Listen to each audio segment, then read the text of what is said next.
Good evening, everyone. I'm Florence from the Institute of Banking and Finance, and we are delighted that you are able to join us this evening for this virtual briefing session on upskilling and job opportunities for Remisiers. To kick off this evening's program, we have Mr. Nalla, President of SRS, who will deliver a short welcome remarks, followed by Mr. Nam Sin, CEO of IBF. So may I first now invite Mr. Nalla Karupan, President of SRS, to deliver his opening keynote.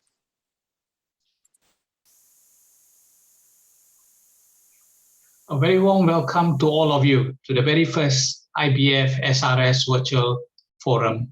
Hi, I'm Nalla here, President of the Society of Remisiers Singapore.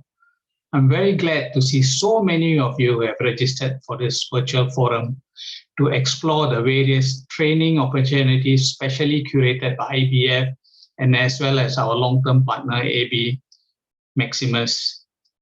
We Remisiers have gone through many major market cycles and have accumulated a wealth of experience. Now, the key here is how can we monetize this wealth of experience?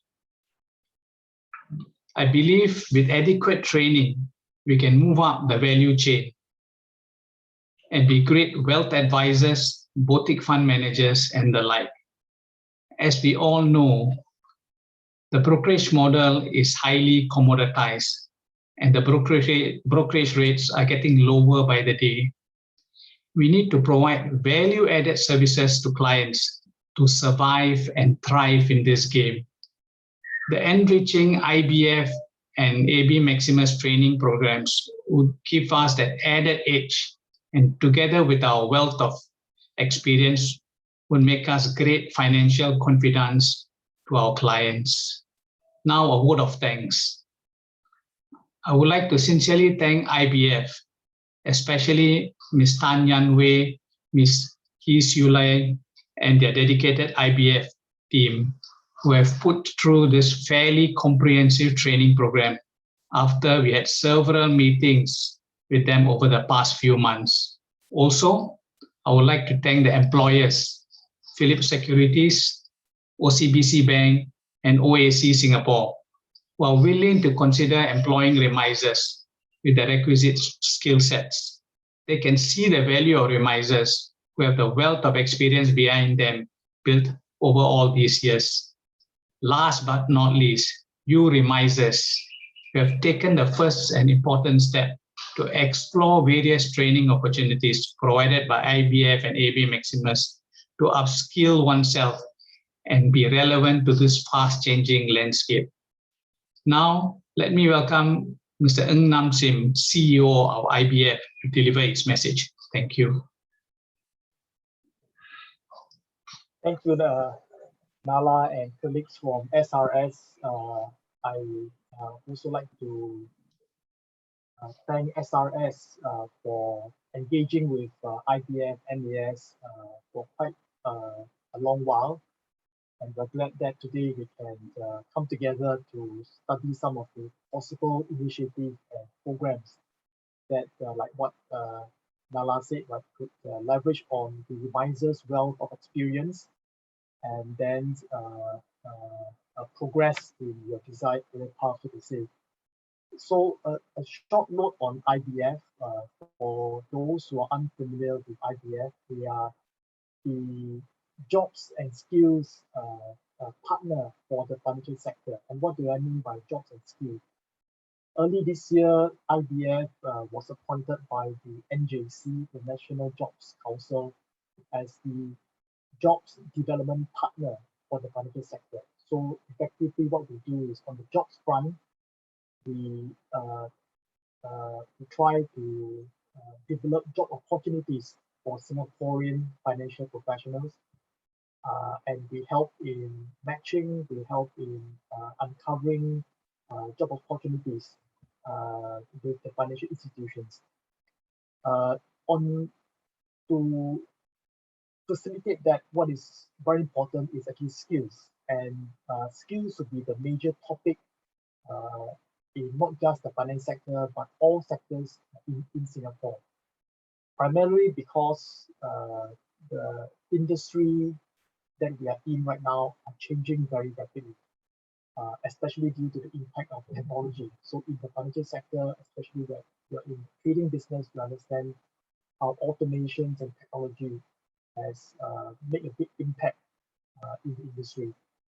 So the job of IBF, which is very aligned with MOM, the government, MAS, is to ensure that our finance professionals are sufficiently skilled to ensure their relevance to the job market, to ensure that they are always employable. So this is our job. And how do we go about doing that?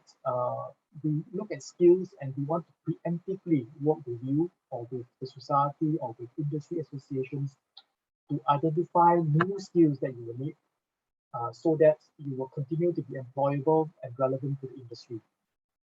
So we have quite a few initiatives and to provide the perspective, not just the brokerage industry is undergoing change, but if you look at the retail banking business, insurance business, they're all undergoing change.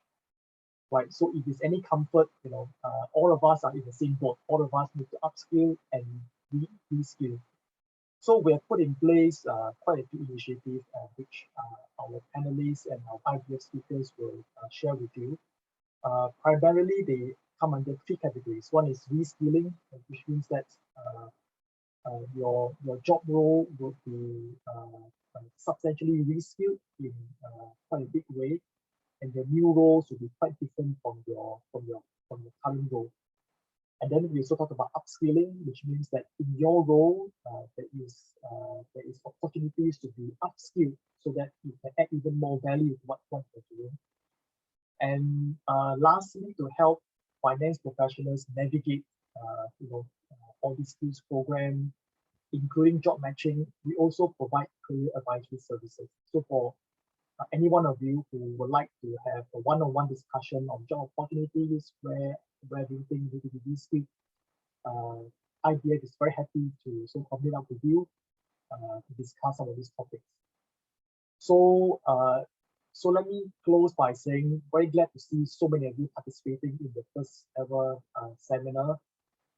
This is not the only seminar. We hope to have future collaboration with SRS on the topic of job and skills and in any kind of format. So give us your feedback on whether this session is helpful. We are happy to fine-tune it and to accommodate more ideas and initiatives. So with this, I pass over to my IBF colleague. Thank you, Namsin. I'll now hand the time over to Yan Wei, who will bring us quickly through a short presentation on resources available to support professionals to reskill into new job opportunities within the financial sector. The audience is invited to pop any questions you have during the session in the Q&A window, and our speakers will address them live at an appropriate juncture. Over to you, Yan Wei. Thanks, Florence. Hi, good evening, everyone, and thank you once again for joining us. I'm Yan Wei from IBF, and I will be taking you through this segment on reskilling into job opportunities within the financial sector. So Namsin shared earlier about the role that IBF plays, and one of the main initiatives that support industry efforts to reskill mid-career employees or new hires into growth roles within the financial sector is the Professional Conversion Program. So under this scheme, we provide companies with salary support of up to 90%, capped at $6,000, to reskill mid-career PMETs to acquire the necessary skills to take on new or enhanced roles in order for them to stay relevant. So there are two modes of PCP, as you can see on this slide. Firstly, redeployment PCP, which is targeted at existing employees whose jobs are being impacted by technology or business transformation. And the second mode of PCP is targeted at mid-career new hires who will not have the relevant experience and wish to transition into a role within the financial sector.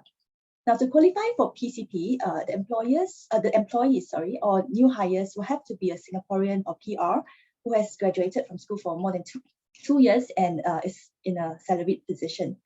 So I'm happy to share two possible conversion pathways based on what we've seen so far. So moving on to the next slide. As you know, traditionally, remisiers and dealers have been advising and performing trade executions on stocks as a single product.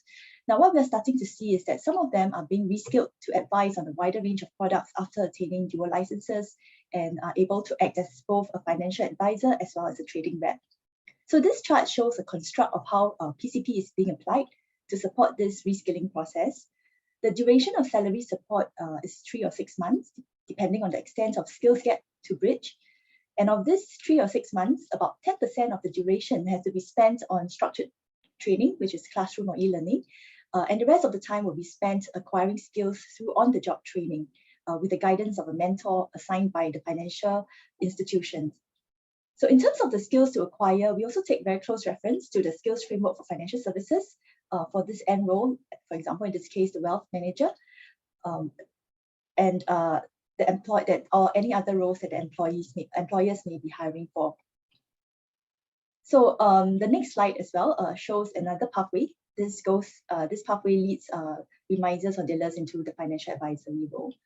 So with this as the context, it actually brings us quite nicely to the next part of this segment, where we will be hearing directly from Philips Securities that has made such transitions possible for the Remisiers and dealers and are open to providing more reskilling opportunities for the industry. So the panel of speakers from Philips Securities, maybe if you could invite them to join us on this. Hi Lisa, Ik Hong and Eric. Now, the panels of speakers from Philips Securities have spent a large part of their lives in the stockbroking industry, just like many of you here. They will be sharing their perspectives on how the industry has transformed over the years and how the company, together with their Remisiers and dealers, have also evolved to embrace the changing environment. So please join me to welcome Ms. Lisa Lee, Executive Director, Mr. Ng Ik Hong, Deputy Head of Managed Account, who holds a fund management license, and Mr. Eric O, Associate Manager, a dual licensed practitioners having both FA and trading rep licenses. Now let's start off. Hello, everyone. Hello, everybody. Hello, good evening, everyone. Now let's start off our chat today with Lisa.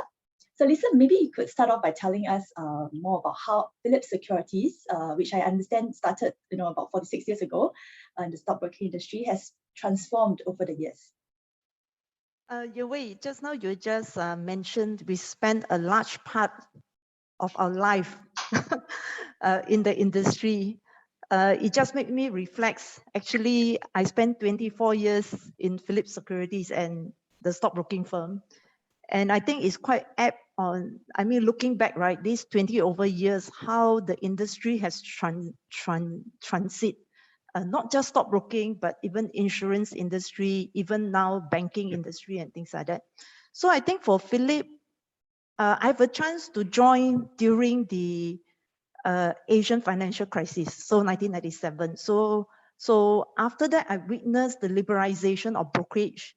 And I remembered, of course, our chairman and founder, Mr. Lim, came back to say that the way we are going to move forward is really be transform from a single product, single channel company to a multi-product, multi-channel company. And of course, as you know, that Philip is instrumental to start Poems, which is the online trading. But we never forget that in our pursuit for technology, human beings are still very important. So in our whole strategy for the last, I would say 20 years, pursuing this, widening our product, widening our distribution channels, transforming our Remisiers beyond stockbroking. We always use this word, beyond stockbroking. We always believe that the human beings are social animals. So high tech and high touch were able to come and complement together. And that's what we keep on pursuing this route and keep on refining along the way.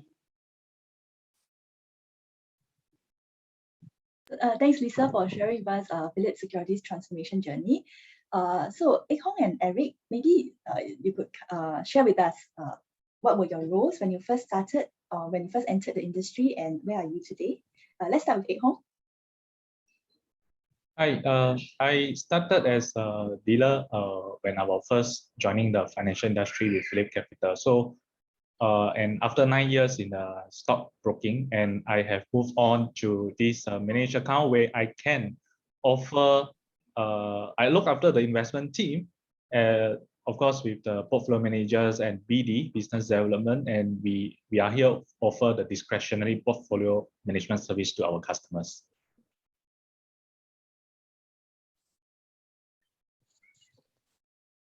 Yep. Eric, maybe you'd like to share about your Okay. career journey as well. First of all, I want to thank you for the invitation. At the same time, I recognize that there are many of the veterans over here. So I'd just like to share my story. So before becoming a remiser in late 2006, I actually started my professional career as a proprietary trader in Phillip in 2005. So currently now I'm a senior broker and associate manager, leading a team of 8 advisors specializing in multi-asset investment and protection portfolio. I want to chip in also. I started as a credit control officer in Phillip Securities doing credit limit. And now I am in the wealth management space. So if I can transform, Eric can transform, Ehong can transform, I'm sure everybody can. Thanks. I think Back to you. that's very encouraging. Well, and it sounds like there was a lot of changes, right, that in your career that you had to make along the way. I think the audience would also be keen or interested to know how such transitions were made possible. You know, and I believe it takes 2 hands to clap, right? The employers as well as employees. So maybe, Lisa, if you could share with us about the infrastructure and the support that was provided by Phillip Securities as the employer to make such transitions possible. I guess for, like, say, the rule base that Singapore has adopted is one agent, one principal concept. That is quite different from the UK and Australia model, because in the UK and Australia model, a salesperson or a professional can operate in a way quite independently and linked to, you know, various network or platform. So because Singapore believe in the one agent, one principal for the purpose of accountability, right? So of course, for Phillip, we are the principal. So if we want to transform our people, means first, we must have the various licenses, right? So for example, stockbroking, then we have our exam FA license, we have our fund management license, like what Ehong mentioned, and things like that. So as a company, we must have that license. Of course, with the license, we curate the products, right? The products and the platform. And at the same time, Ehong, people like Ehong and Eric, they will know we put them through exams, you know, or your SimFast exam 1 to 9, or now, don't know, 9+++. So over time, we also do coaching, internal training, because in the end, you must equip yourself with that competency first. On the license. Of course, apart from that, all the skills, like people like your IBF and whoever provide, we send them for training. I think that is part of that journey. And thanks, Lisa. And so for Ehong and Eric, maybe you may want to share with us what were the reasons or motivations back then when you decided to make that transition. Eric, maybe you want to go first? Yeah, maybe I'll go first. Actually, I started as a remiser in 2006, right?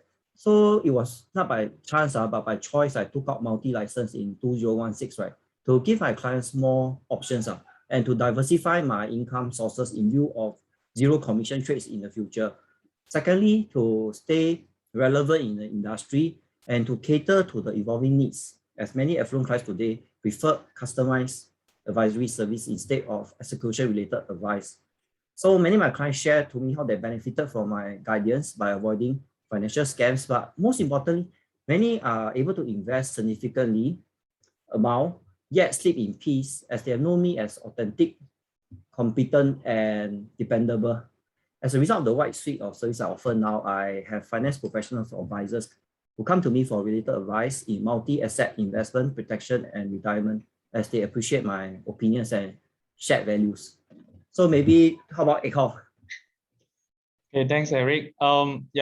Just shared, I started out as a dealer with Phillip Capital 10 years ago, right? So now I move on with Phillip Managed Accounts, offering the discretionary services for my customer. So I guess many of us here who are sitting in this room here have come across some similar encounters that I remember when I was at the branches, they are the customer, they're coming down, bring along their CTB statement. They show me the holdings, ask me how to get rid of certain stocks, A, B, C. So I guess you know lah, bad performance stocks, those stocks in the watch list. So what next?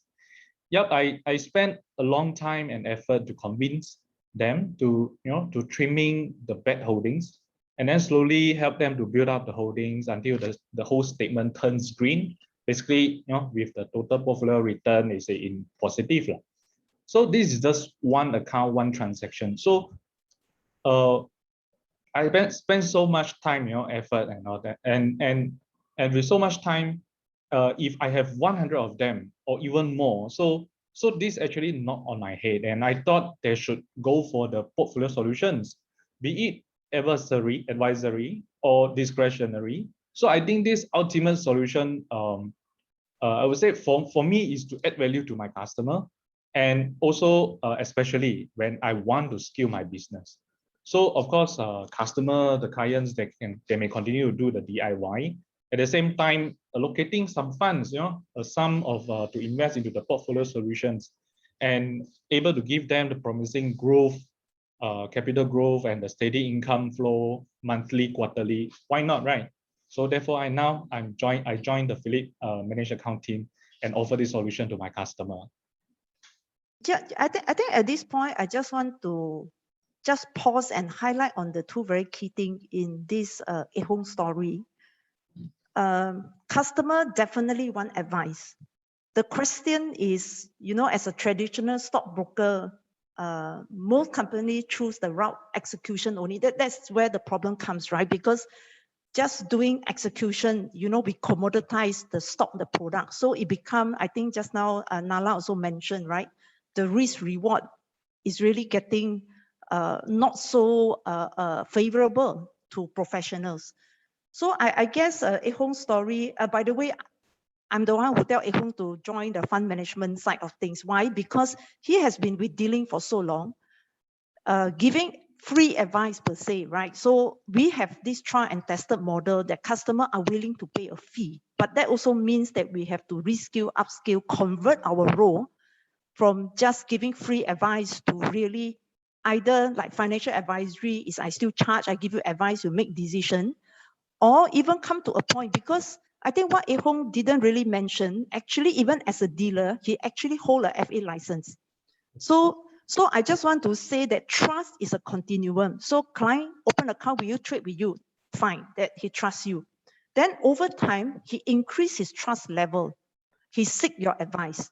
Until such time, the client will say, I even give you some money, you manage for me, because it's full discretionary. So we see that in the whole customer engagement journey. And of course, the Remisiers here, you have such good relationship with the client and things like that. I guess the difference is really how do you monetize your value, or how do you, transform your value proposition? Yep, Yimwei, back to you. Yeah, thanks. I mean, hearing what you've just shared, I think it makes a lot of sense. I think the decision to transition into an expanded role actually helps benefit your customers, your clients. But I believe this transition journey may not be as smooth as it sounds. Maybe you want to share with the audience what were some of the challenges that you faced as you went through this transition, and how did you overcome these challenges? Actually, Hong and Eric should say that, because I thought and execute strategy, they are the one doing it. So maybe they share their challenges. Okay, maybe I will start the ball rolling. Basically, the challenges initially when we transit, right, or doing the transition, right, actually there are three. The main three ones are the self-doubt or the internal fear that will come in. You will come at a point in time, you ask yourself, am I good enough or not? Will I be able to deliver? Okay, that's why the training is important. Then secondly, the next challenge that you will have, right, I'm very sure I can tell you that you will have lack of time because we have to concurrently juggle between servicing the existing stock brokerage clients. At the same time, we still need to attend our training. And at the same time, we still need to go and close case. So, and at the same time, we cannot neglect our family and have fun. So sometimes when I share with my wife, she will ask me, how come you work until like 2 a.m. sometimes? Or because I told her I'm still learning all these things. That was when I was starting the advisory model. But now things are much better. But I just want to share with you that the most important thing, right, with the right attitude, and the right perspective, as well as the training and support from management, right, all these obstacles or challenges can be overcome. Yeah, that's my view. How about Hong? Okay. Yeah. When I realized the portfolio solutions is really the best solutions that I can add value to my customers, I really want to hit on with that. And of course, I think the challenges is all mentioned by Eric, but the only thing that I want to emphasize is really the attitude, really the attitude. So I think burn some midnights, I think at the beginning of the stage is quite, is quite common. And I think the next is really create a system and process, a business process for myself. As in basically that include how you want to deal with your customer. At the same time, you want to manage your portfolio, ensure the performance, check every, the holdings, ensure, and also keep yourself up to date with the market.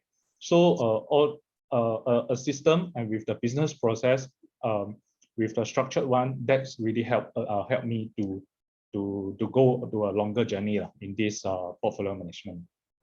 Yeah. Also, I'd like to add a point to what Hong said, is that actually in this line, right, is a what we call a relationship-based business model. So it deals a lot with human to human. So actually finding leaders, right, and like-minded people with shared values for mutual support and encouragement is very important. Thanks. I think, yeah, that's very useful information for the audience, I believe. The other question that I had, but for the audience, maybe at this point in time, I just want to encourage you to post any questions you may have for the panelists in the Q&A box. But while we wait for some questions to come in, another question I thought would be useful for the audience is, you mentioned a lot about training and skills, right, that you need to acquire as you take on this new role. What were some of the training programs or the tools that you had to acquire, and how did all these skills fit into your new job scope? Maybe just give the audience a sense of how your job roles or job scopes have changed with this transition, and what kind of skills were useful as you went through this. Maybe Hong, since Eric has his hand. Yeah. Okay. Yeah, I go first. So to be frank, I'm no longer feeling the pain for my clients for their contra losses. Yeah, so it's very real, right? So we worried our customer cannot pay the losses. I would say the main difference is, I think the first is really the credit risk. In terms of discretionary service, we require our investor to be pre-funding to the account before the investment starts. And secondly, I think is the orders executions. So in terms of portfolio investment, right? So require the portfolio managers to be very active managing the portfolios. That's including watching the market, follow the trends, analysis, watch the holdings, weightage in terms of to shape, to construct the portfolio. But of course, in active managing, I don't mean in and out so frequently. Because the transaction cost is always something that portfolio manager that need to always take note. And of course, we don't do contra as well.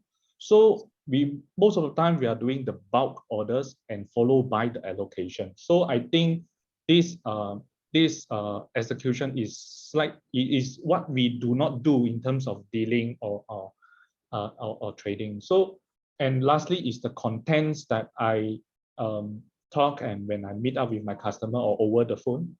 Of course, we still talk about the individual counter by counter. And when we do the portfolio review sessions with them, and our investors are actually more concerned, more concerned in the total portfolio return since the so-called inception date. So they want to see there's this steady capital growth, steady stream of the income, basically the dividend payout is showing on their monthly statement. Yeah, so that's my part. How about Eric? Okay, I think the key point is, besides the training provided, right, they allows us to be conducted by our in-house as well as the IBF, as well as other organizing parties, because we do engage external parties to actually help our FAs to acquire the necessary skills so that they can have the confidence as well as the competence, right, to close the case. So I think the other things that that actually helps in a way is that we actually have team leaders, right, who are very willing to share selflessly, so that in any case, if any of us have any issues, right, we can go to each other for clarification and to seek for encouragement and more support. So I think the products and services in Philip itself, right, also enable us to help solve a lot of our customers' problem, because sometimes we may find that a particular need, right, or niche, right, is not being served by certain insurance companies. So we have a lot of other insurance companies where we can actually liaise with to help them resolve their need. Okay, I just want to add on. Can we go back to the product slides? I just want to add on a few things. Nala, thanks for sharing the stats. Maybe I give you the most recent Philip experience. You know, last year we acquired RHB Securities. So come along, RHB Securities is about 110 of their Remisiers come dealers type. And I must say that up to now, I would say at least 40% of them are already dual licensed in Philip.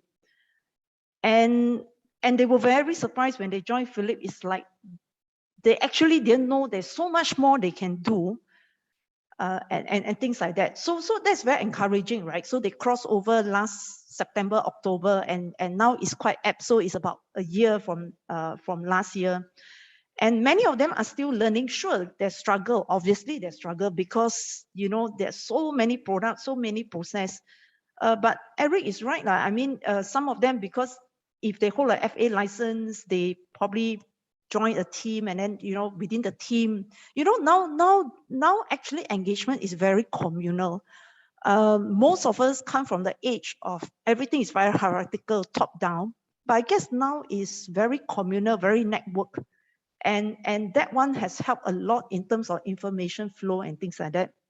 And the other thing I just want to add is also, we have to be realistic. I don't think, okay, even I passed all the SimFast exam, I passed all except corporate finance. I even did the futures, I did the fund management and things. I think passing exam, it should be least of the worry. Second one is really building the knowledge and things like that. And I also want to highlight in Philip, we also recognize with thousands of stocks, just stocks, you got 1,000 already. Don't talk about few thousand mutual funds and don't know how many hundreds insurance product. Frankly speaking, there's no way someone can be good in everything. So even in Philip, we recognize that. So there are various team models. So even when you come in, you can be a specialist, you can join a kind of network team and things like that. Then within a team, they actually like a product, you know, it's like how the bank works, right? So, you know, it's like once you become a personal consultant, your jobs are simpler. Then when you go to premier or affluent market, you deal with more complex client. Then of course, when you go private bank, then you even deal with you know, a more complex client's needs. But you can see that as they move out the curve, actually the RM work a lot with the product planner, or you call it product consultant and whatever. So we also recognize that as we serve clients with more needs and whatever, so we also embrace the network, the team model within our structure. Yeah, I just want to add on to that. Thanks. I think it's very encouraging to hear that there's a lot of support that Philip Securities is providing as your employees or your new hires go through this transition. Maybe you, Lisa, if you could share with the audience, what are some of the positions that you're hiring for? I think they'll be keen to know, you know, what are some of these roles that they can perhaps try to apply for. Okay, definitely if they want to be their own boss, I mean, just to share with you, we have 1,000 salespeople in Philip. More than half of them are dual license. That means they are TR supplement with FA, or even some FA join Philip, financial advisor join Philip, they take on trading rep license, and of course a group of 4 portfolio managers. So I would say for this type, if you are your own boss, there is no restriction for us. I think I've already explained that there's no age limit and things like that. Obviously, there are other positions available, like our branches and things like that. So I don't think it's so. I think the sky is the limit, or no, maybe it's beyond the sky. Yeah. So I guess we must start with ourselves first. If we are hungry to learn, we are hungry to transform, or you call it transit or whatever you call it. I think there is a lot of opportunities, still a lot of opportunities down there. And I just wrote an article for FIPAS, the Financial Planning Association, the article I wrote, from stockbroker, financial advisor to KOLs, key opinion leaders. And I really see some whether it's FAs or stockbrokers or Remisiers, they are really doing so well, being thought leaders, key opinion leaders, conducting webinar, conducting courses. And I can tell you, some of them make money from their courses than from stockbroking income. And I'm also learning from them, sharing ideas. So like I say, that value is where we want to charge a premium, you see. That means that your knowledge of the stock, you're able to educate, you're able to share, you're able to, engage customers. And I must say, client will pay for it. Thanks, Lisa. Now I see a question from Rocky in the Q&A box. He's asking about the remuneration structure of wealth management and discretionary management. Yeah, he wants to know whether is it fixed or is it solely commission-based?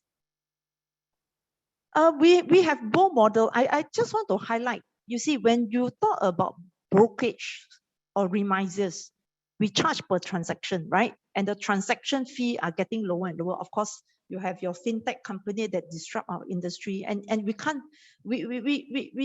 prevent the trend, right? So you either embrace it or you ride over it, or in fact, or maybe you go and fight a different battle, the way I look at it. So I would say in general, for Philip, there are 3-4 types of fees that will be chargeable fees to customer. One, of course, is transaction fee. I put it generally transaction fee. Secondly is advisory fee, because you advise client let you manage, like what Eho mentioned, right? I give you 50,000 to manage, I charge you an advisory fee. Then, of course, for the portfolio manager, we actually charge them management fee, because you give me the money, I spend my time, expert pick the stock, manage for you, I charge management fee. Of course, for fund management, if they perform well, they deserve performance fee. So they even can command performance fee. So I would say these are the general 4 types of fees possible. Okay, thanks. I think you've answered Rocky's question. Mindful that we have reached the end of this segment, but before we end, I wanted to invite 3 of you to perhaps give the audience your last word of advice for those of them who are thinking of transitioning into a dual license role. Eric, maybe you go, since you are entrepreneur. Muted. Eric, you're muted. Eric, you're muted. Hello, sorry. Okay, before I go, I like to also just share with you my 3 personal notes that what have really changed for me when I actually converted to a dual license, right, is basically my perspective and social circle have widened. So I'm becoming a better version of myself. Secondly, the desired work-life balance. I think many of you said a work-life balance with potential higher income. So this is what has happened to me after I took the dual license. But at the same time, I'm still enjoying the flexibility and freedom to pursue what I love, which is investment and wealth advisory. And lastly, a sense of personal fulfillment as we continue to serve and protect and grow our clients well. So the 2 liners I like to give to you all today will be to ask yourself this question: to be or not to be? Then to Eho. Okay, so I would say, as soon as you are able to decide and write down the investment mandate for your portfolio services that you are going to offer to your customer, for example, 75% in equity, 25% in bonds, you may start. So I'm sure everyone here are with many years of experience, veterans in the industry, and probably my 前辈 in the stockbroking. So there's no other thing. There's The other thing is no other than the continue to stay relevant in the market. So the market knowledge that you have from your years of experience, there's definitely the plus point when it comes to help you to decide the stock selection when you're constructing the so-called the best portfolio for your customer. So I will end this with, if it is not now, then when? I would just say that when I joined Philip, there were 120 Remisiers, 0 financial advisors. The fact that we have 1,000 Remisiers and FA, these people have taken the challenge, or whatever you call it, taken blind faith or don't know what faith, and they have seen the success. And I say success, I do agree with Eric. Sometimes money is not everything. So I feel that success is also measured by your fulfillment, your passion, and things like that. So we are very much embracing. In fact, a lot of things that we develop is also through feedback from our sales channel. Eric would have alluded to it. We hear feedback because you all are closest to the ground. We will be the one, either implementing the business model or bring in the product or build the platform to support your business. Of course, in the end, it must be a win for customers, win for salespeople, and win for the company. Yep. So maybe can I just add one more thing to what add on to Lisa? I think the advisory service model, right? I think the human element as shared is the most important consideration, because a compatible and experienced mentor who can empathize and guide, right? It will be a strong value proposition for those taking advisory service, not only to persist in this business, but to succeed in this business. So, but of course, the honors is for those making that transition to be self-motivated, humble, and to put in the effort, as we are all self-employed entrepreneurs. So as a leader, we also provide guidance and sharing in our team and community to raise this standard and collective wisdom, so that our advisors making this transition, right, are able to not only give back later to the community, but also we have a startup program specially designed to help these people making the transition. So if you share these similar values as what I've shared or what we've shared today, you can connect to our LinkedIn. Okay, thank you. Thank you so much. Thank you for sharing your very inspiring stories and also for your great advice. Thanks for joining us. Yeah. We'll move on to the thank you. Thanks for your time. Next, I would like to invite Mr. Alastair Wong, Deputy Cluster Head from OCBC, to share about the job opportunities available within OCBC. So Alastair, over to you, please.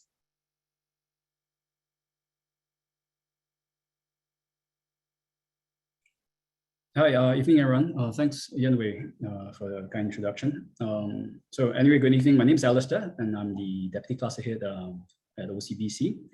Thanks very much for having me here this evening to share some of the opportunities available at OCBC this evening. So as my title suggests, as a Deputy Cluster Head, I look after basically 3 segments within the retail banking space in OCBC. Your personal banking, premier banking, and of course our premier private client. Next slide, please. So what are the roles available? I'll keep it very succinct. I think most of you, or some of you, would have been our clients of ours as well. And I'm pretty sure that you have been served by our kind wealth advisors and relationship managers at OCBC.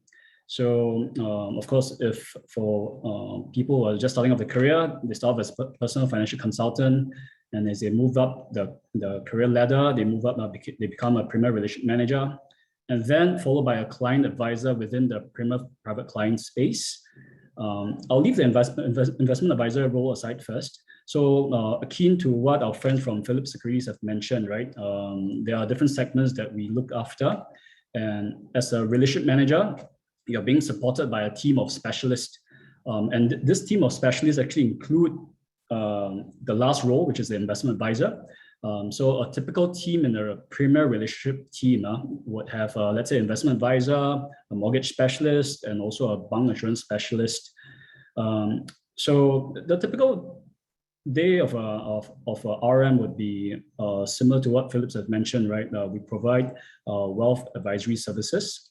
We help to manage our customers' portfolio, whether is it the investment piece or whether is it the insurance piece. So it's pretty dynamic in a sense. What I feel that may value add or can value add in your current roles, something that's a bit transferable, which is the investment piece, and hence we also have the investment advisor role. So a job of an investment advisor is really to support our RMs. So if I can give you an example, some years back, I did hire someone from OCBC Securities who did a job transfer as an investment advisor. He found it palatable. Why? Because of his knowledge of the markets. And that's where they can go for joint appointments together with the RMs and to provide their inputs as well. So that in a nutshell is basically what OCBC can provide. I thought I also want to share that we do face as RMs and as wealth advisors. I think all of us are being impacted by the current pandemic. I think likewise for you as well. This pandemic has sort of forced us to pivot to the new normal. Advisory are no longer face-to-face, they are all virtual. And that is really one of the challenges that the RMs are facing today, and likewise facing for you. So in order to circumvent that, I think OCBC has done very well in our virtual space. We allowed mobility. So we came out with hardware, both hardware and software, for our advisors to interact with their clients online, very similar to what we are doing now. And next slide, please. So in a nutshell, what's required of the roles? Basically 3 pillars. The 3 distinct pillars are really sales, relationship management, service, and compliance, very similar to what your job roles are. So sales and relationship management, I don't think this is new to you. I think in every frontline role, the importance of building a relationship it's important. It's key. It's key in every sales job, right? So this would be nothing new to you, except the only difference is at OCBC there will be a specialist team that supports your role as a relationship manager. And service, of course, we advocate service excellence, and we have to provide good service in order to build longevity with our customers' relationship with us. And last but not least, the compliance aspect, which I don't think is anything new to you. We are also being governed by a framework set by MAS and, of course, the internal compliance team. And that is something that we are very mindful of today as well. So yeah, that's what we have at OCBC. If you are keen and if you are interested, please, we invite you to connect with us. There's a QR code that you can take a picture. If not, feel free to reach out to our friends from IBF, and I'll be happy to answer any questions that you may have for me this evening. Thanks, Alastair, for sharing the very exciting roles within OCBC. No worries, Amber. Thanks. All right, next, we would like to invite Mr. Alvin Thong, CEO of OAC Singapore, to speak with you about some of the job opportunities that are available within his firm. Hi, Alvin. Hi, Yanwei. Thank you, IBF. Thank you, Yanwei, for inviting me to this special virtual forum. Delighted to be here with 134 professionals, SRS professionals. In fact, my first encounter with SRS. So yeah, privilege. The purpose, my understanding of the purpose of my session, right, is I like to you to consider an alternative pathway in the digital world. It's a bit different to our respectful guest speakers here, but it is an alternative, quite a different pathway. My name is Alvin Thong. I was born out of the financial services, consulting and insurance sector. now have about accumulated 25 years, financial services, wealth management, and investment. Today, I think I want to share some of my thoughts in this tech-filled financial services sector and how it's clearly benefiting the consumers. I mean, tech has enabled direct access, transparency, efficiency, knowledge transfer, and all kinds of ways in a very good way for consumers, right? I think this in turn has given fintech startups like myself an opportunity to make a difference to the economy, to the financial economy. So I hope this the new evolution, if you like, of all these new fintechs coming in will also give you alternative careers and opportunities for you.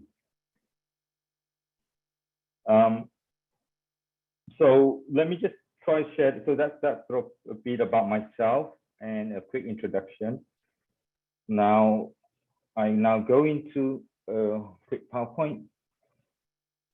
I trust that you can actually see my the PowerPoint share.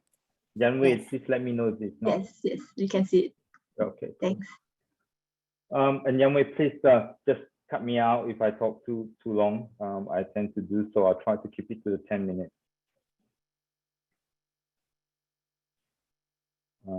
Okay. So just very quickly, I want to share with you my thoughts on what the problem in the financial service sector and wealth management service, the wealth management industry is, and our approach to solving the problem, where we are at in terms of that solution, and finally, what does that mean for you in terms of job opportunities in the new digital world?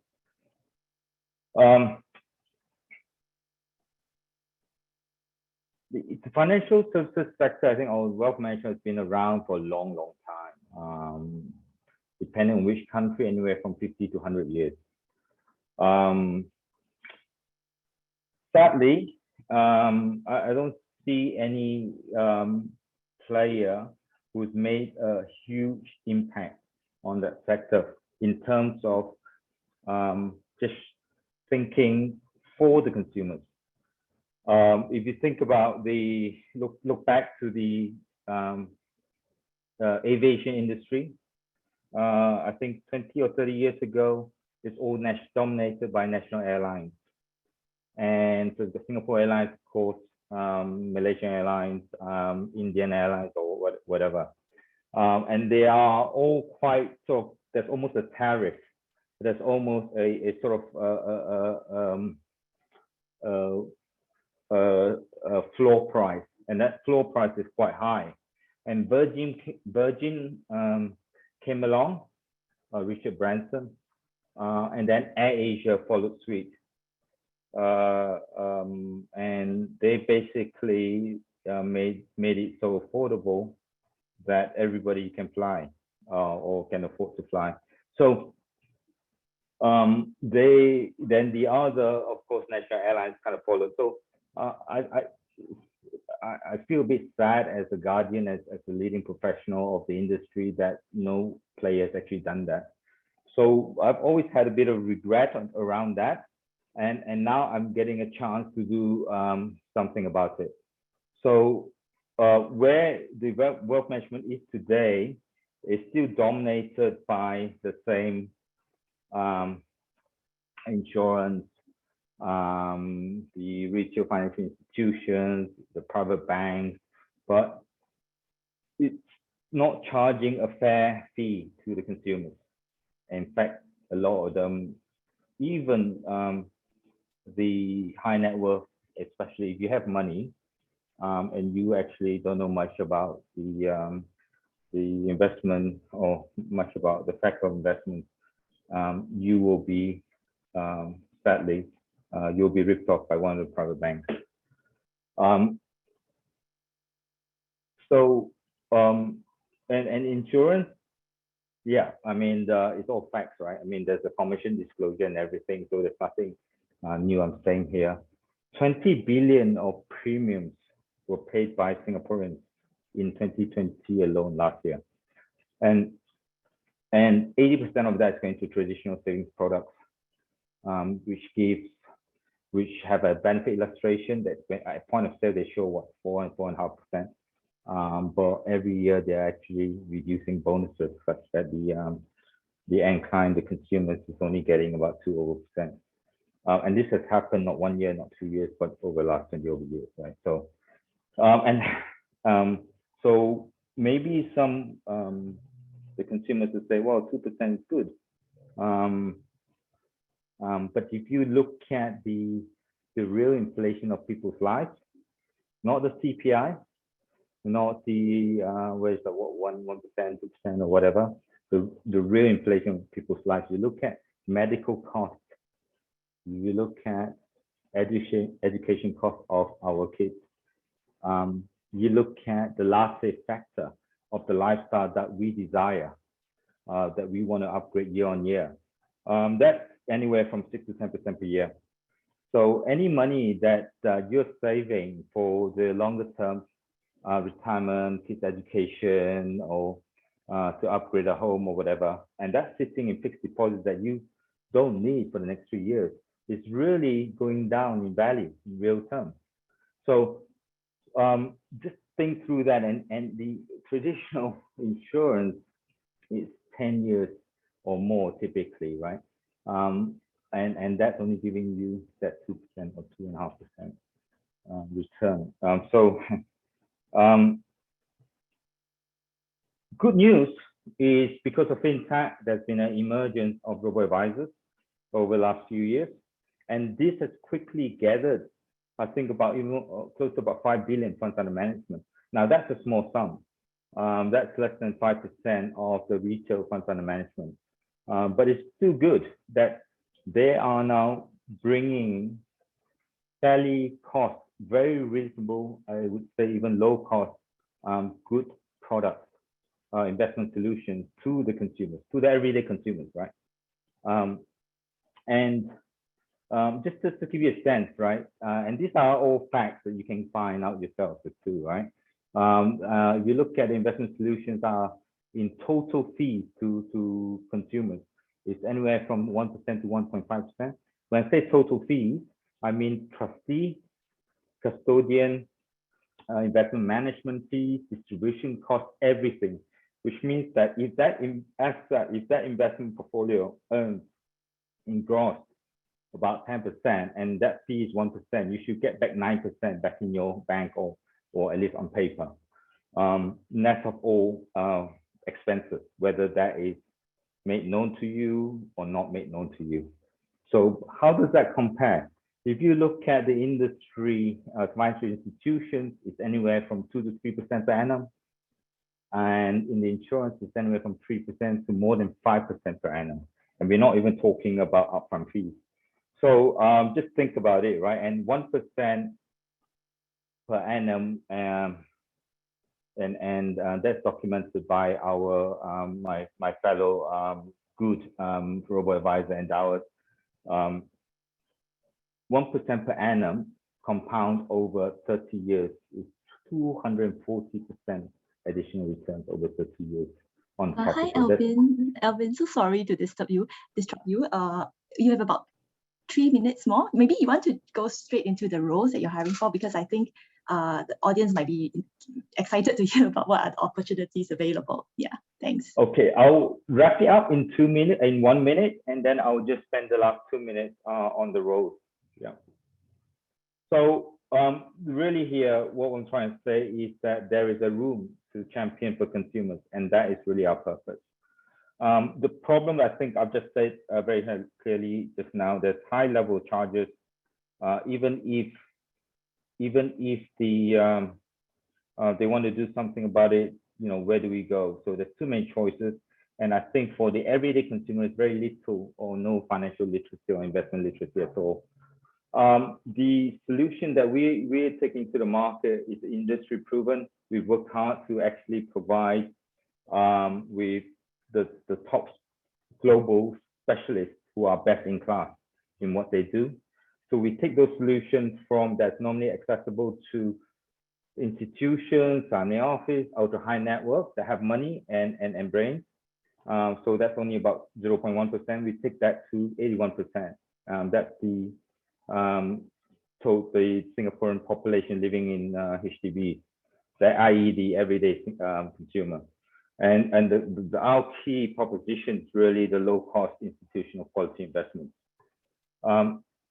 Where we are at in terms of doing the solution, we were founded last year.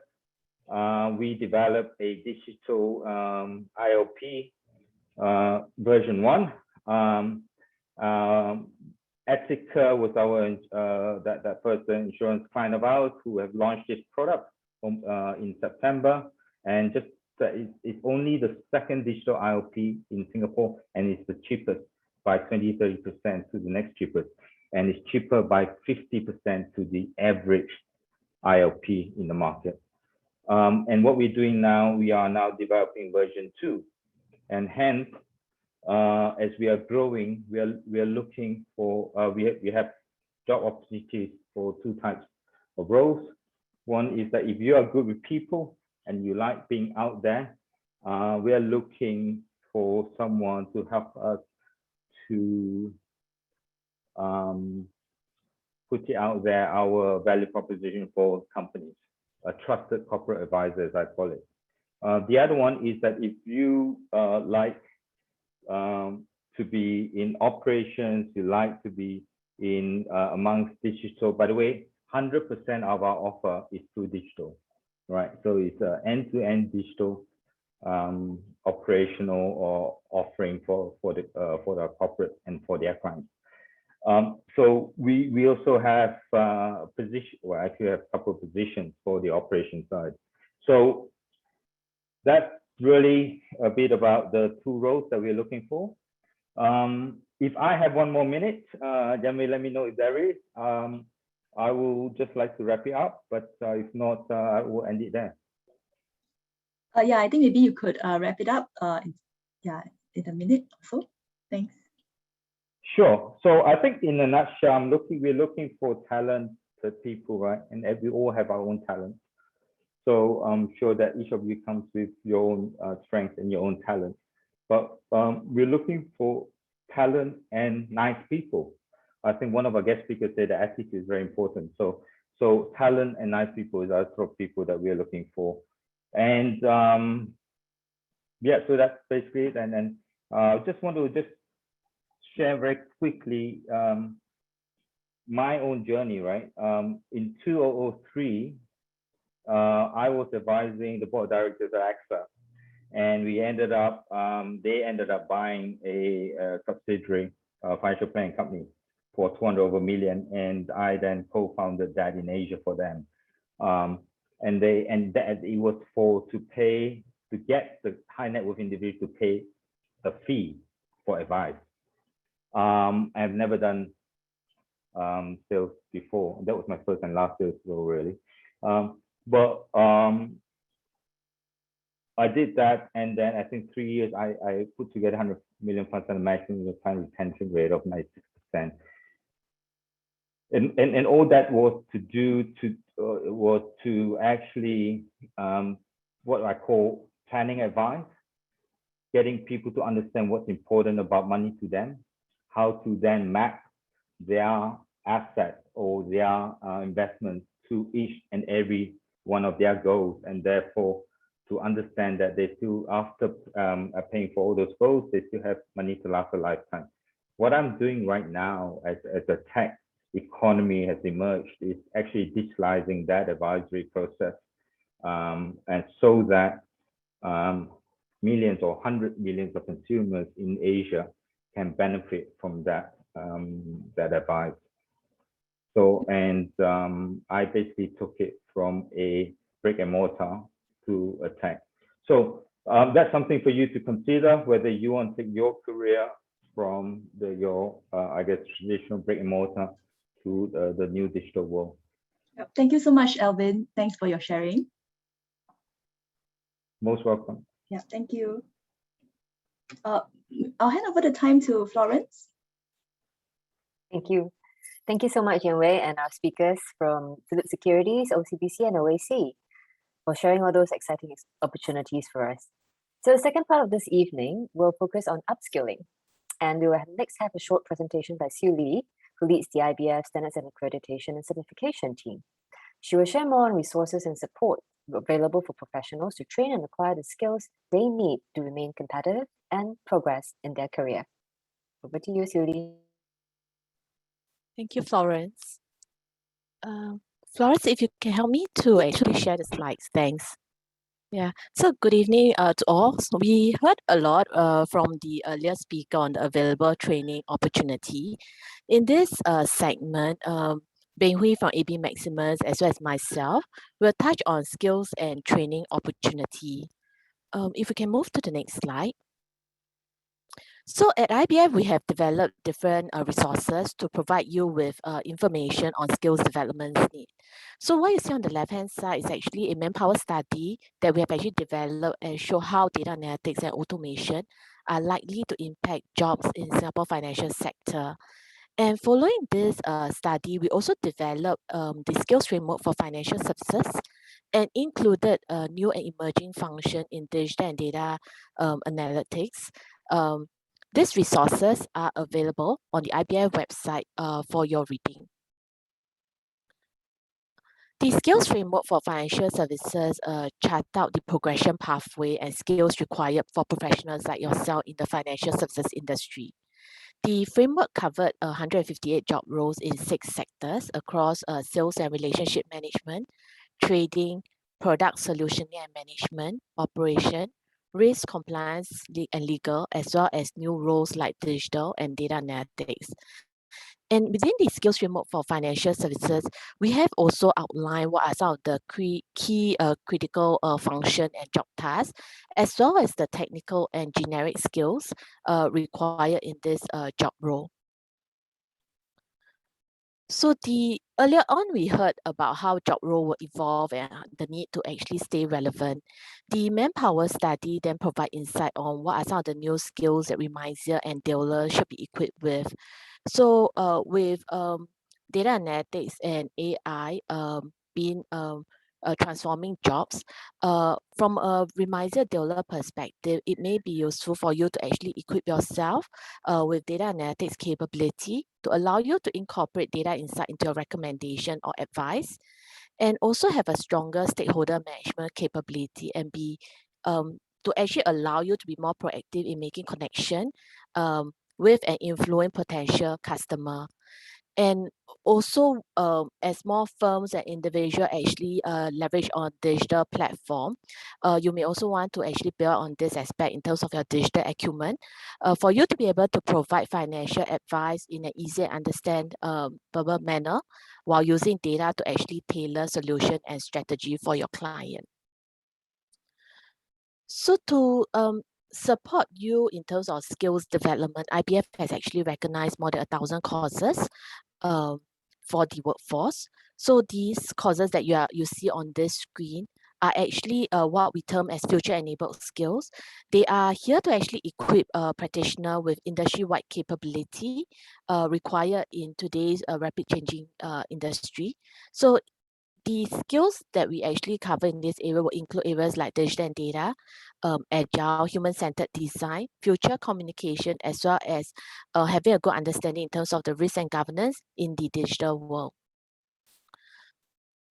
So beyond training in the earlier mentioned future-enabled skills area, domain training continue to be available for professionals to upskill themselves. These courses will also enable you to actually achieve IBS certification upon your completion of the course. The IBS certification is an industry endorsement of quality for financial professionals in Singapore. And we also have shorter CPD types of training programs available for you to keep your knowledge and skills current with industry and regulatory development. So all these courses are, the lists are actually available on the IBF website. So you can actually access the IBF website to obtain the full list of available courses. And on the funding support, we also provide funding to professionals in the industry for courses that you take, be recognized under the financial training scheme or under the IBS standard training scheme. So funding are available to employees sponsored by their financial institution or licensed rep who are not employee but are licensed rep. So that will include Remisiers that will be actually supportable under this scheme. So under for programs under the IBS standard training scheme, funding support available to both a company sponsored as well as self-sponsored track. So licensed rep can actually sign up directly under a self-sponsorship track. For the financial training scheme, which is available as a company sponsorship track, licensed rep or Remisiers, you may actually obtain a letter of support from your FI principal if you would like to actually undertake the course as a company sponsored individuals. And the funding support as of 31st December until 31st December 2021 will be at 90% of the direct training cost. And from 1st Jan 2022 to 30th June 2022, funding support for Singapore citizens and below 40 as well as permanent resident will be at 80%. But we continue to provide a 90% funding support for Singapore citizens above 40 years old. We also are providing a training allowance grant to eligible financial institutions who are sponsoring their staff. That will be at $10 per hour, and the funding, the training allowance grant is available until 30th June 2022. So for Remisiers who are actually going through the financial training program through the letter of support from your financial institution, you may actually upon the completion of your training programs, provide information to your principal entity, and they can actually help you to submit the training allowance grant on your behalf to IBF. And that training allowance grant will be returned back to the Remisiers, the trainee, through your principal entity. Yeah. So I will actually stop here for my sharing and pass on to Bing Hui for his sharing. Thank you.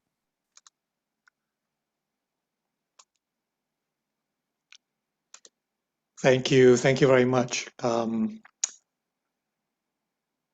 Yeah, I think my video is not enabled. Okay, good.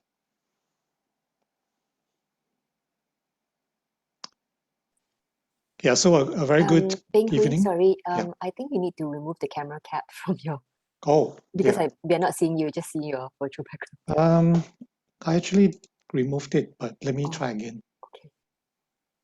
Oh, it's still not showing up. Your face isn't. Oh yeah, there we go. Okay, there Yes, it is. thanks. Okay, maybe I need to switch cameras because, yeah, give me a sec.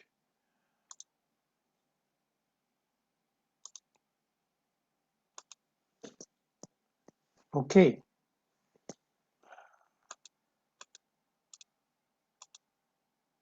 Right, good evening, everyone. I'm just going to share training programs currently available through the Society of Remisiers. And of course, there are some new training programs to be introduced in 2022. So here goes.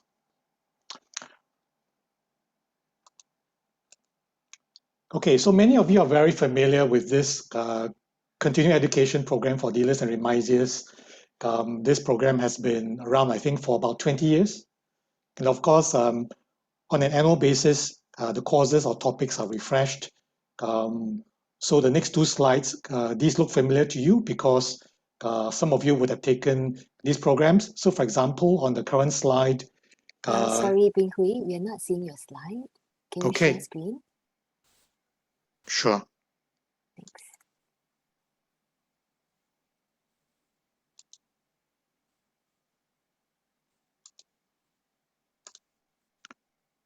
Is it okay now?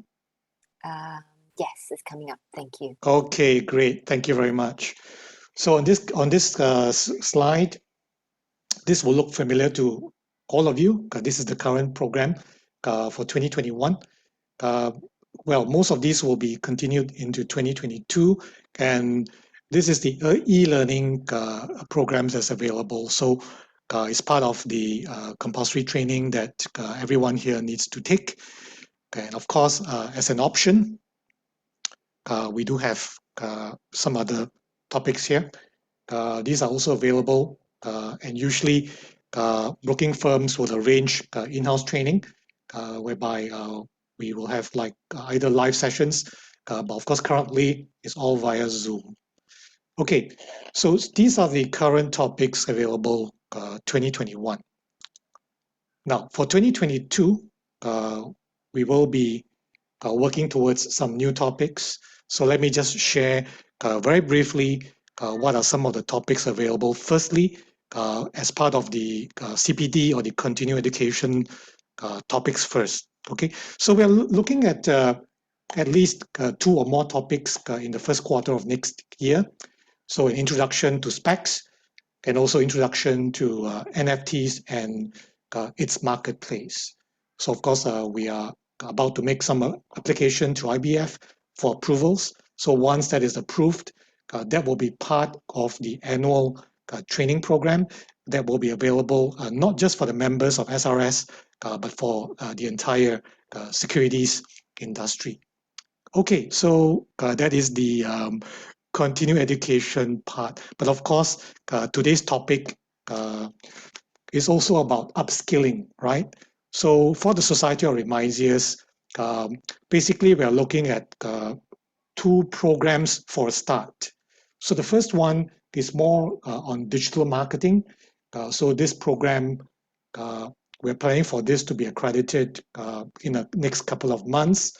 And of course, in addition to being compliant with the CPD supplementary training requirements, we also want to make sure that these new programs, including this one for digital marketing, is also eligible for Skills Future as well.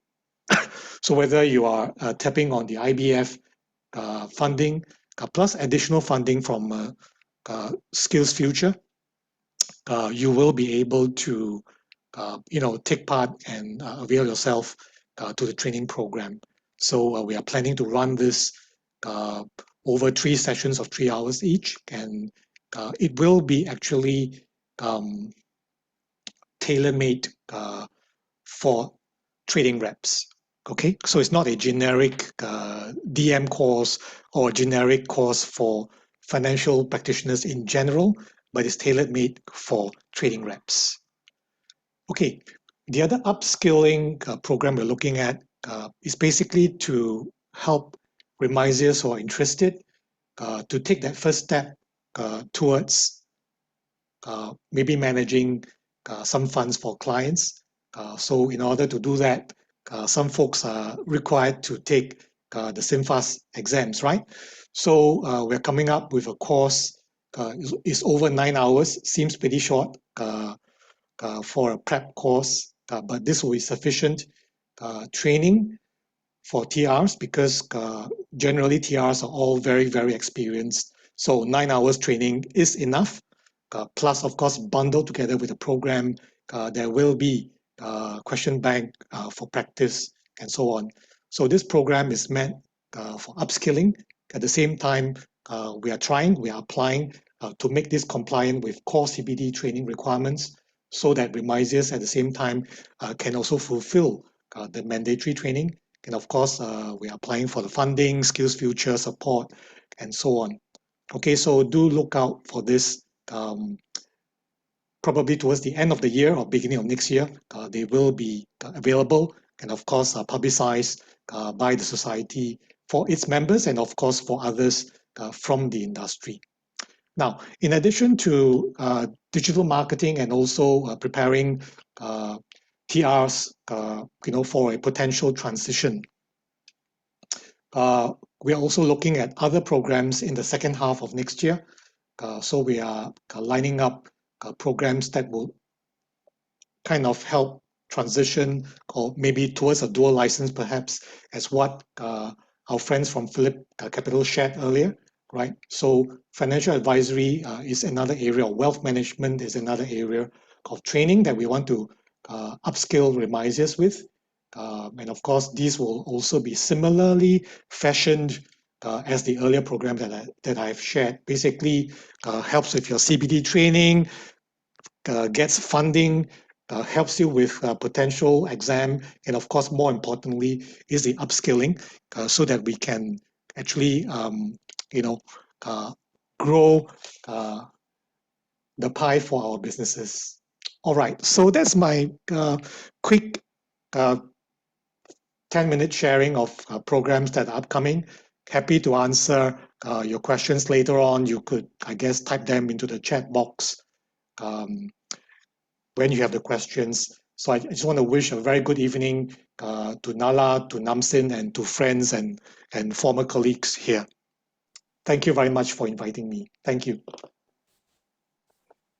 Okay, thank you, Beng Hui, and thank you, Siri. I'll now like to invite Bei Mei, who leads the IBF Career Advisory Team, to share more on how the IBF can support financial professionals with its career advisory services. Thank you. Thank you, Florence. Can I have the slides? Good evening, everyone. We've heard a lot today from our speakers and guests. From IBF, we heard about the career conversion programs that's available to you. Our speakers also shared about their career pathways and journeys, the transitions they took to get to where they are today, and the various job vacancies that's available from Philips, OCBC, OAC, and the kind of skills and training that you can go for upgrading if you want to upskill yourself. Over at IBF, we do have a small team of career advisors that provides one-to-one career advice to job seekers or professionals who need to find their career compass or some directions. So after having heard so much from our speakers, and you still think you need some assistance and support in terms of your career direction or where your true north is in terms of your career compass, this is where we come in. We have a small team of career advisors that render coaching. We also hold workshops and career events to support the networking, job matching facilities. So that's for job seekers or individuals and professionals that come to visit us. On the other hand, we also interact with hiring organizations that you just heard, Philips, OAC, OCBC for that matter, and many more, where we network with them to understand where the hiring opportunities are and find where the job opportunities are and match this to the pool of job seekers that we have in IBF Careers Connect. Last but not least, when there's excess manpower being released, this is where we come in. We work very closely as a tripartite effort with NTUC and E2I to provide change management workshops, going down to the ground to provide career support and one-to-one coaching sessions also. Next slide, please. So to give you a sample of what we do at our careers, IBF Careers Connect, when you come and visit us, we would love to explore with you your career explorations, aspirations, share with you maybe on the labor market and job trends that you just heard earlier, identify the skills or gaps that you may have, and where are your career goals, where do you want to go from here? And this is where our coaches will have that one-to-one sessions with you to see and guide you, whether it could be a resume writing, it could be getting you ready for interview skills, conversation with your prospective hirer. We could also connect you with respective employers for job opportunities. And we also have things like career events to help you in that career journey. So this is a snapshot of the services that we can render and support you in. So besides coaching and besides giving you that one-to-one sessions, we have other activities and platforms to share with you. Next slide. So you can come and join us for IBF masterclasses, webinars, like, Julie has mentioned, and Beng Hui too, courses that you can take. Our coaches also have what you call workshops. And interestingly, this 15th of October, we have one workshop where we have one of our successful candidates who found his own job, but he has gone through the ups and downs in career transitions. So he's happy to come back and share about his career transition journey, how he bounced back and found a career, and what he's doing now. So if you have that time, do join us for this workshop. And you can actually scan the QR codes there to find out about the webinars and workshops that we have available to you. The next one, the next slide, it's about where can you find jobs? We have a virtual career fair coming up in November, and that's where we have at least many local FIs as well as opportunities for you to interact with hiring employers, to talk to them on the job roles at this virtual career fair. And during such events, we will organize what you call workshops to prepare you in terms of resume writing. How do you tackle the interview questions, or elevator pitch, like tell me about yourself. So this is to help you to prepare yourself for meeting your employers, and for the workshops, and for the career events. Next slide. So to sum it up all for IBF, we have here a little simple slide to share on how you can contact us or link up with us. If you want to find out more about career conversion programs or skills upgrading programs, you can scan on the QR code. And if you want to speak to any of my career advisors, do drop us an email at ibfcareersconnect@ibf.org.sg. That's all I have for you. Thank you. Thank you very much, Mei. We also have with us this evening our colleagues Roland from E2I and Patricia from the Center for Seniors, who's here to share with us additional opportunities and resources outside the financial sector. Over to you, Roland. Okay. Hello, everybody. Good evening. My name is Roland. I'm from E2I. And what I'll be sharing will be alternatives that you can consider in addition to the resources shared by IBF and the speakers today. So which is opportunities beyond financial service sector. Okay. So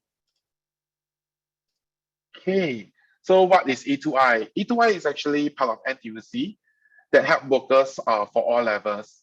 So E2I, we are like a bridge for workers and the employers. So for workers, we try to make every worker a better worker, and I will share with you later on how we are going to do that.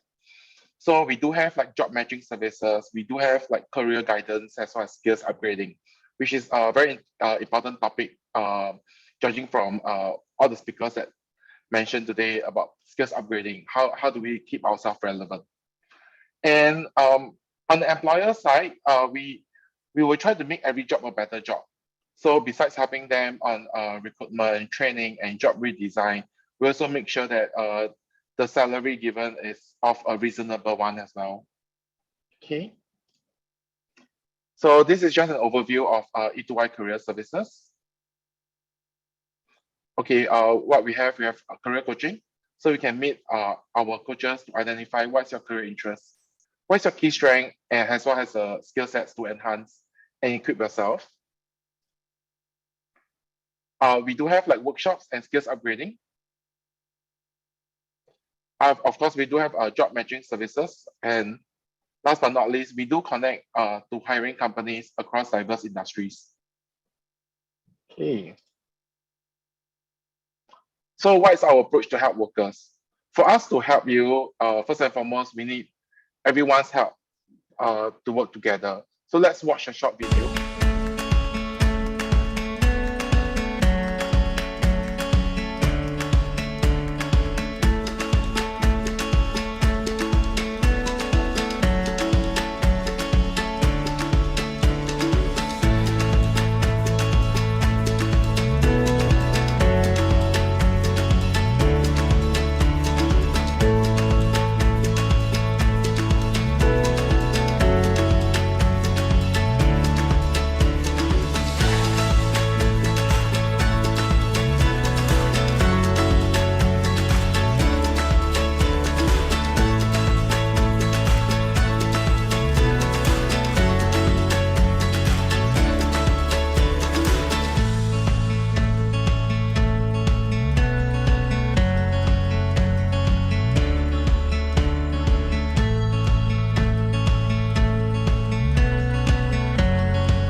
Sorry. Okay, so what is Worker 4.0? Worker 4.0, it means like in the past, Worker 1.0, we do, or should I say mobile technology 1.0, where we have like pages. Then after that, we have our GSM network. Till now, we have our 5G that's coming up. So things are constantly evolving. So what does Worker 4.0 and how does it do so? It does so by actually building up on our adaptive, technological, and industrial specific technical skills. So what does it mean? So adaptive skills. So just now, I think Alvin mentioned about digital system, how they adapt, they use technology to narrow down what's the possibilities of like which shares to buy and stuff like that. So, and how do we adapt? We use technology like statistics, data engineer to narrow down what are the possibilities or which are the better value items to get. So with all these technological skill sets, you can actually be ready, relevant, and resilient. As what the header says, if you're worker 4.0, you'll feel much more secure in your job, and it will also help your company to be a success. So talking about all the upgrading, I also will be sharing what are, where you can tap your funds for your training upgrading. So first and foremost, I think every Singaporean that is 25 years and above will get $500 skills future credit. And if you are between 40 to 60, you'll get additional $500 more, where there's a lot of courses that is supporting, which I will share the list of courses later in the next slide as well. And if you are NTUC member, there's also double UTAP funding for members that's age 40 years and above. And this is till 31st December 2022. So do not waste the money that the government or NTUC is giving you to upgrade yourself. Okay, so there's these two links. One, the first link is actually the UTAP funding cost, as well as where the skills future funding, skills future cost they can choose from. So it's very easy to use. Don't be afraid of technology. It's very easy. You can just click on the link. You can just select what kind of courses that you're looking at, like digital marketing or other upgrading skills courses like presentation, and as well as like UTAP. There's also many courses that you can look out for. Okay, and if you're representing a company, because I do know that some Remiser can be owning your own, representing a company instead of individual as well. So for company, there's also NTUC training grants for companies. And if you are unionized, right, you are able to get up to 50,000 eligible grants. And if you are non-unionized, you are able to get up to 8,000. And how this works.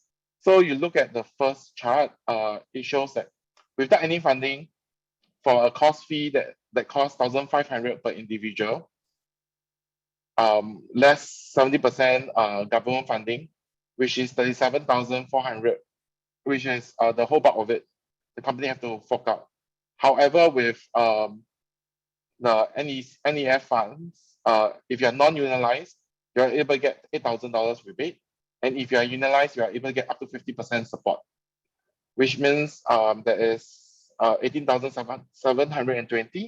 On top of that, the balance can still be used for other courses. Okay.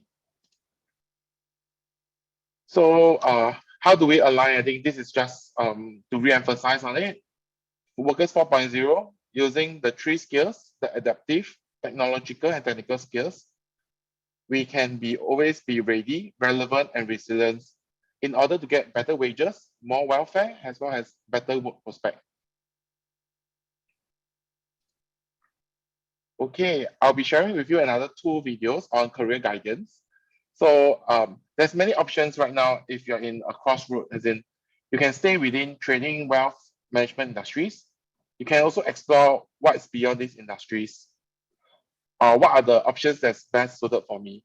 Let's us watch these 2 videos first before I carry on. Yep.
So from these two videos, by approaching a career coach, you will actually assess what is your current career path.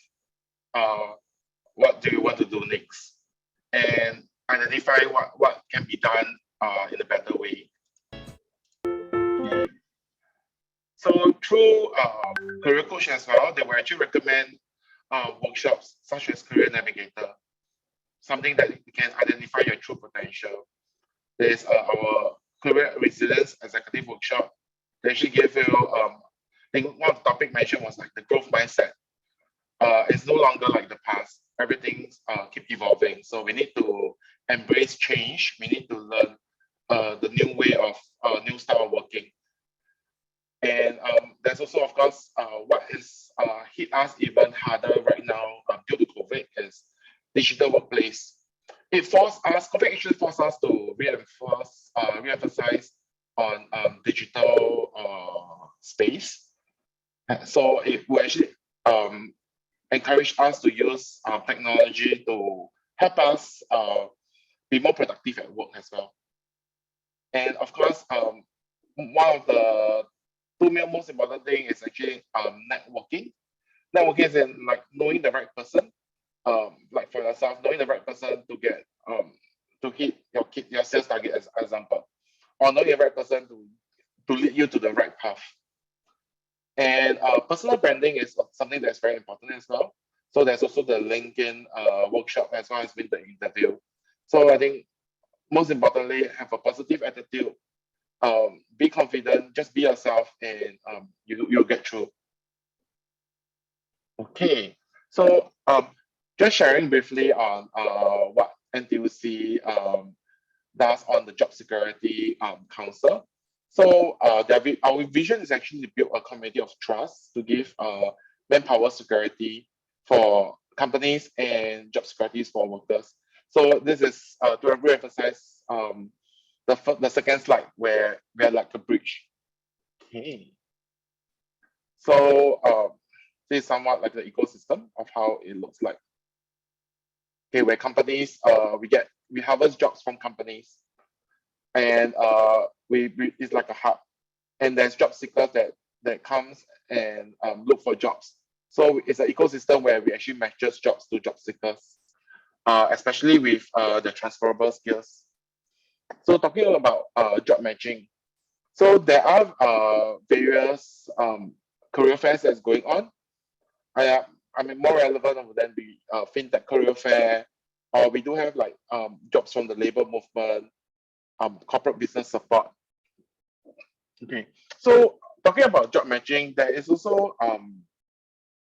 possible career conversion for Remisiers, and you do have a lot of transferable skills such as sales, relationship management, financial activities, and we do have companies that is hiring, and they are also open to receive mid-career industry switches. And jobs such as like data analysis, business analysis, client success analysis, and manager, sorry. And one of the interesting one that I recently got in touch with is someone there has been a rise or growth in home office, where investors, the investment analysis will help the owner manage his funds. So there has been like a growth in that industry as well as another industry that is I would say is exciting is insight and digital sales, where how do we do the virtual sales. So all these are exciting jobs that is in the market right now. Okay, so I come to my second last slide. So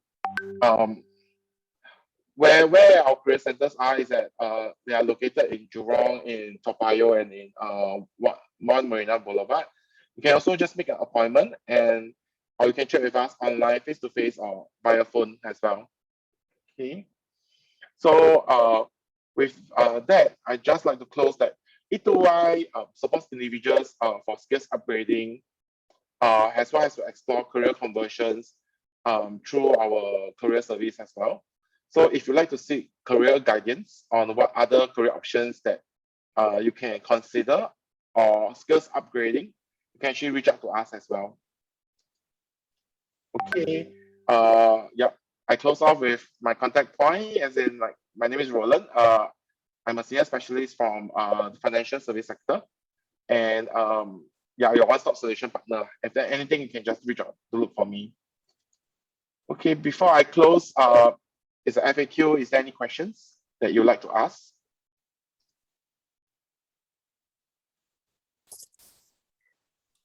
Participants can actually put in your questions in the Q&A window. We'll address them live. Thank you. Okay. How to get a copy of the slides? Okay.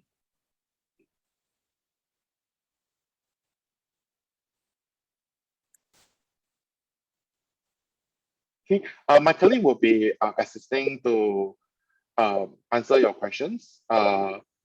In order not to delay your dinner time any longer, I will also invite our partners and our partner Center for Seniors to share, other than jobs and skills related initiative, about how you can benefit and about how you can benefit from their services.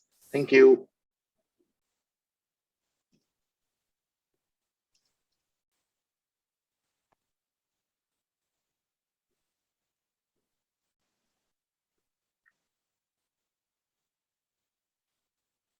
Okay. Thank you. Yeah, my video disappeared all of a sudden. Yeah, I don't know what happened. Anyway, I will want to share my slide, just a minute.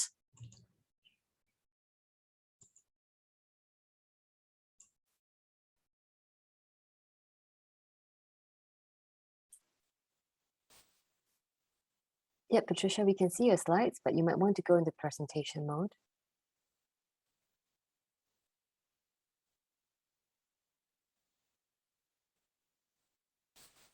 Okay. Okay, I'm from Center for Seniors. My name is Patricia. I'm the head for Learn and Place.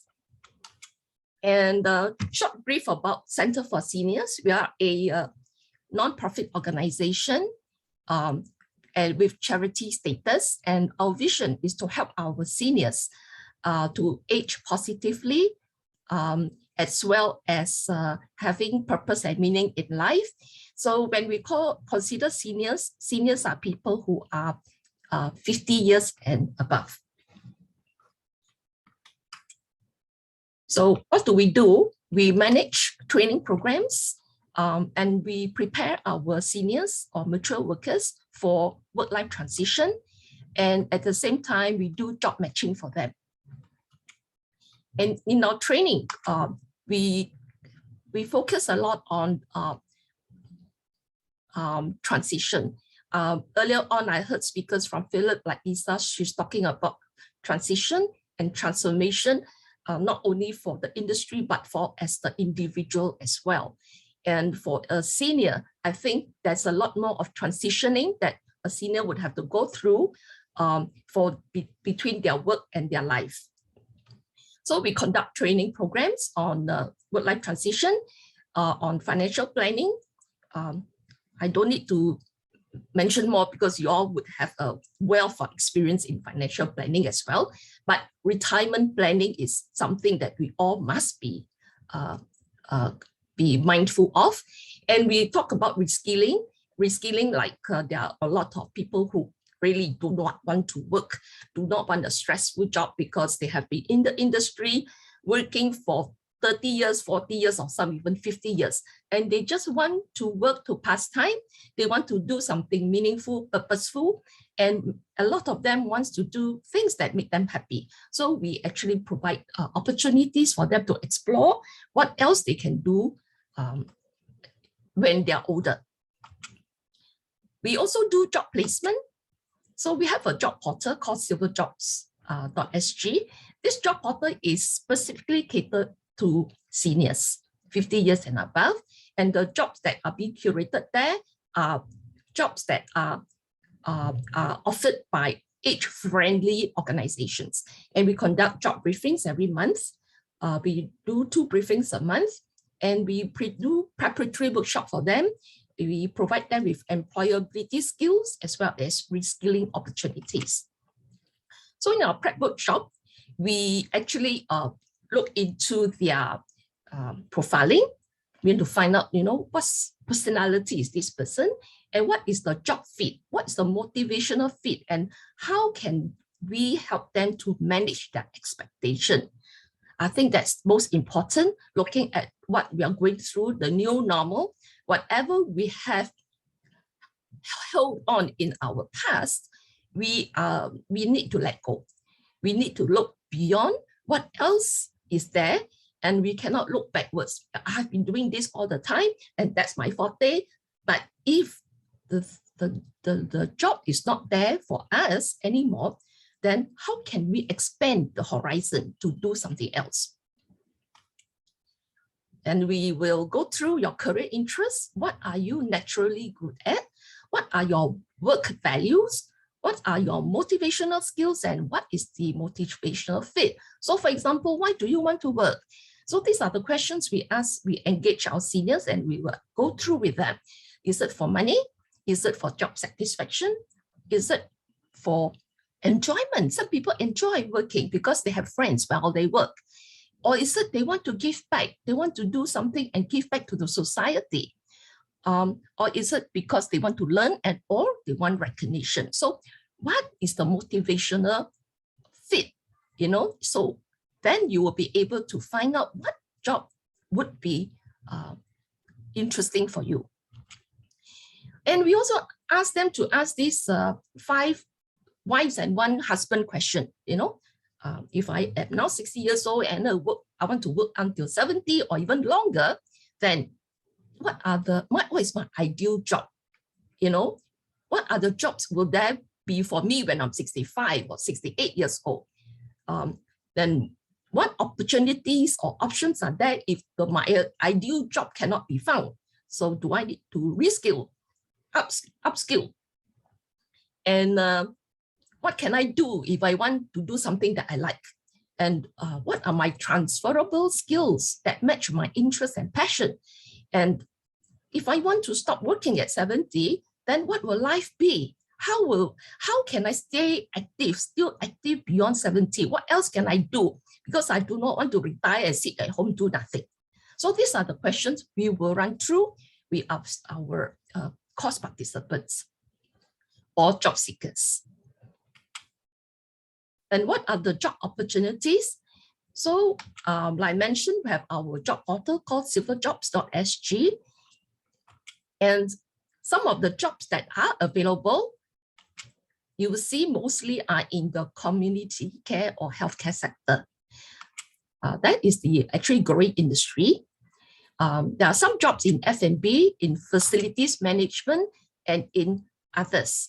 So most of the seniors that we engage, most of them would say that, like I mentioned earlier, they don't want a stressful job. They would like to do part-time, own time, own target.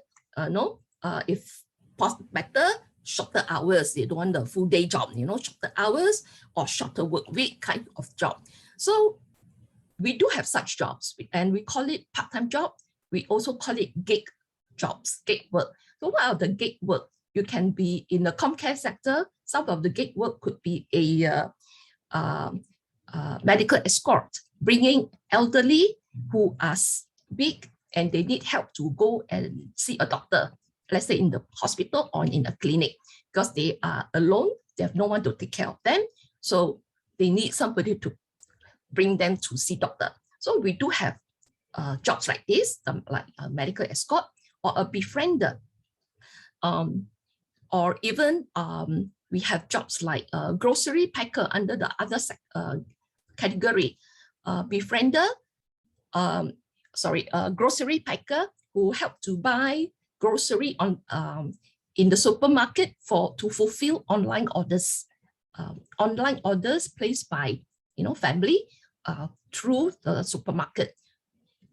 We have jobs like pet walker. So if you love animal and you have had pets before, then it's an ideal job to be also a pet walker, or even a community researcher. This is a new position to interview families And this is a job where you can talk to people, understand, what are their needs. You'll be taught, you'll be trained how to ask the questions and how to talk to people, and then transcribe it and provide it back to the organization that employ you on a part-time basis as a community researcher.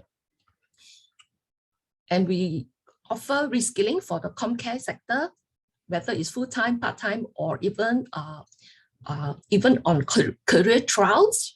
There are jobs that are available, like medical escorts, befriender, caregiving, for people who are thinking of like giving back to the community. These are some of the transition options that you can consider, or you want to do something like part-time gig work beside what you are currently doing to occupy most your time, then you can do the gig work like I mentioned, like medical escort or a befriender. And these are some examples of people that we have helped before, like Christina. She is now a full-time healthcare assistant at 61 years old, and she enjoys the work because it gives us fulfillment and gratification and happiness to help others. For example, Whitson, he is 53, and he enjoys the flexibility of being a medical escort because he only works like 3 days a week. And he gets an income, and he is very grateful because during this challenging time, he is still able to earn an income.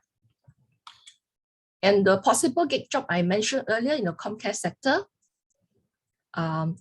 befriending, medical escort, care assistant, part-time care assistant, and pet walker, grocery packer. And if you have any questions regarding training, what are the courses that we offer? This is the contact that you can reach us. We are located at Bishan Junction 8 at the office tower.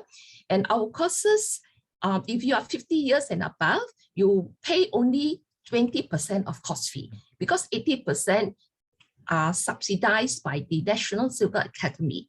The balance 20%, you can use SkillsFuture credit, or if you are a NTUC member, you can enjoy UTEP funding on some courses for the unfunded portion of the course fee.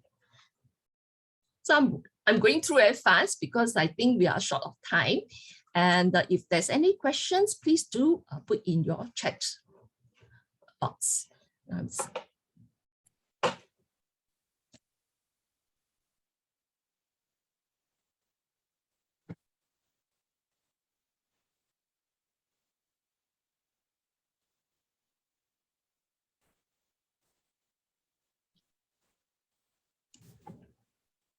Okay, if you have any questions, please feel free to put them into the Q&A window.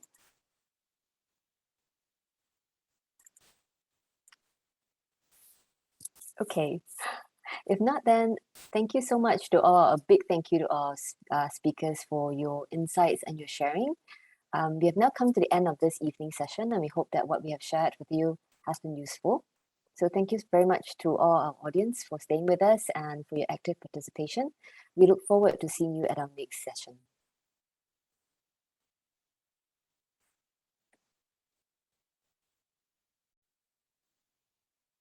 Have a good evening, everyone.